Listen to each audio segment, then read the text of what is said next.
रेट्रोलिस्थेसिस. अँट्रोलिस्थेसिस common असतो, रेट्रोलिस्थेसिस थोडंसं uncommon असतं.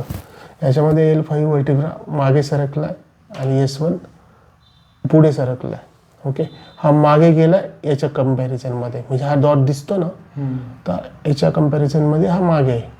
आणि त्याच्याबरोबर काय झालं, मल्टिपल लेवल डिस्क प्रोलॅप्स. इथे एक आहे, इथे एक आहे, इथे एक आहे, इथे एक आहे, असं मल्टिपल ठिकाणी जी गादी सरकली आहे तुमची पाठीमागे. ओके, ती मज्जारज्जू, जो हा मज्जारज्जू वाहतो तिथे ज्या नर्व, शक्यतो जो T12 व्हर्टिब्रा असतो आपला, D12 किंवा T12, ह्याच्यापासून जो मज्जारज्जू असतो तुमचा, त्याच्यातले ज्या नर्व असतात त्या कॉड म्हणजे सेपरेट होतात. म्हणजे तुमचे जे त्रास होत होता तुम्हाला लिस्थेसिस, म्हणजे एकदम पकडल्यासारखं किंवा पाय किंवा ग्लूट करून पायाकडे वेदना जायच्या, हॅमस्ट्रिंग टाईट व्हायचे, आता किती चेंजेस आहे. म्हणजे आपण एक 7 दिवसाचा कोर्स केला आणि ओझोन थेरपी पण केली, तर आता कसं वाटतं?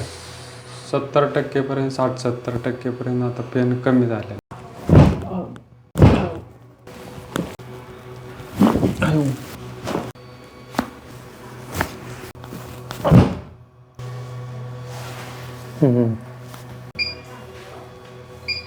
हा, बरोबर.